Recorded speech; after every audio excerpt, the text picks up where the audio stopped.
Hi, Johnny. Hey, how's it going? Hey, how are you today? I'm doing great. Happy Halloween. Oh, happy Halloween to you too. Are you dressing up today? Oh, always. Halloween's like my favorite holiday. So, do you have your costume? What are you going to be tonight? You know, I've got a couple different ones. The last one I had picked out was the Happy Camper, which I won't go into details of what that is.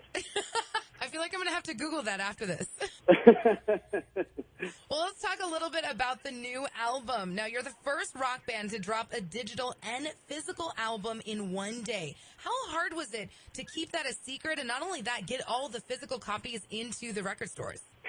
Well, it definitely was no easy task. You know, we got a great team over at Capitol that helped us do that. Personally, for me, I found it a couple times a little difficult because, you got family and everyone asking, and you want to be able to tell them, but at the same time, you don't know who they're going to talk to, everything like that. And I think collectively as a team, we were able to pull it off. I mean, we had some pictures leak of the actual copies of the record like that morning before, and other than that, there was some leakage, but overall, I feel like everyone was pretty shocked when we dropped it after that Capitol night. I would say it was definitely a success. You did have your friends, though, that did fake leaks. Let's talk about Chris Jericho for a little bit. He dropped a fake hint on Instagram about it. Now, did he discuss this with your band beforehand, or did he just do it for fun? No, we discussed it with them. Yeah, we're good friends with Chris. He's been a great friend for a while now. We used his social networking stout and asked him to kind of help us out and keep it a secret. He helped us out, and it was funny. For all of us, we just loved watching everyone freak out about it and have their opinions, and it was all in good fun. Yeah, he definitely punked a lot of fans with that one. You were just talking about the Capitol Records performance.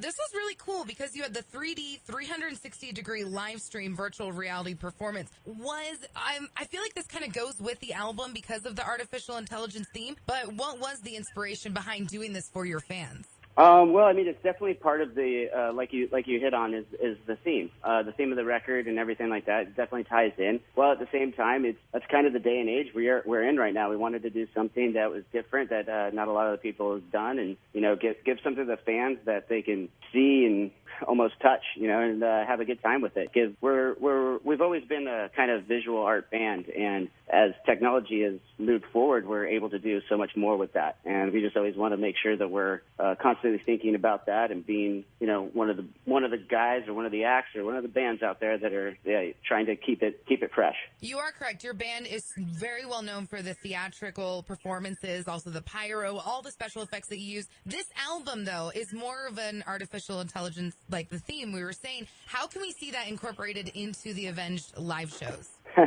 Well, you're going to have to come out and see the show, to be honest. I can only do so much justice by describing it. But you can be sure that we're changing it up, and we're really, really excited. We've seen a lot of plans and everything, and we're getting the stage built as we speak for our UK tour in January, which will eventually take around the world. And, we're super excited. It's going to be some next-level stuff. I think the fans are going to dig it, but it's also going to be something from slightly left field because it's not like anything we've done before. Well, you kind of got into my next question. You are starting off January 7th in Europe, and then you're closing on March 10th. So when can we see this tour coming to the U.S., guessing a little bit?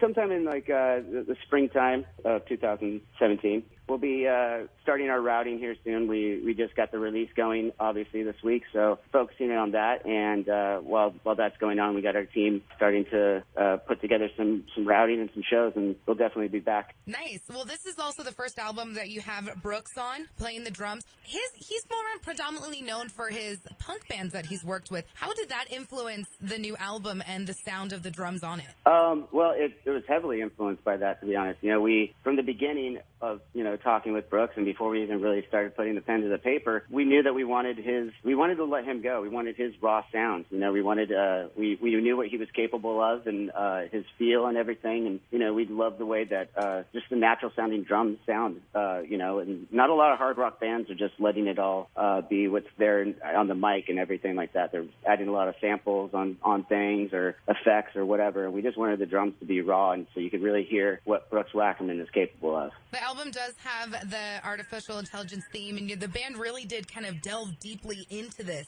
You also have a couple of the songs on the album that talk about the scary downsides of AI. What do you think personally is the scariest downside of that? I mean, the downside is that, what I've discussed, and obviously I'm no scientist or anything like that, but I just feel like there is the chance that when we use AI, they might eventually see that there's not really much use for us anymore. So that part does get a little scary because, I mean, when you talk about the exponential growth of intelligence and everything like that they will be capable of, they will far surpass us if we end up going down this line of intelligence and ability to do things, space travel and all these kind of things. I do love that the band went into this. This is so different for Avenged Sevenfold and something that we didn't expect from you. You also have the 15-minute track Exist. Wow, that is a long song, first of all. It's great, the concept behind it, but why did the band decide to do such a long song? And the whole record in general is the longest you've done. Yeah, we just kind of went for just pulling the reins off. I mean, the last record we're very proud of that we did, Hail to the King, but we've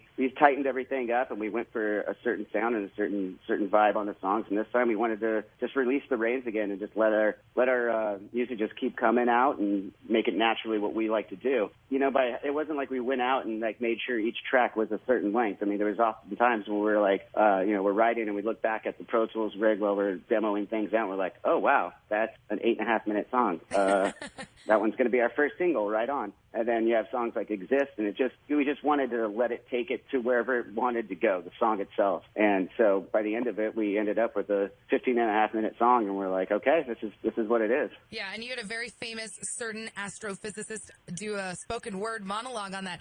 Was he familiar with your band before this? I'm not sure that he really was. I think he was familiar with the name.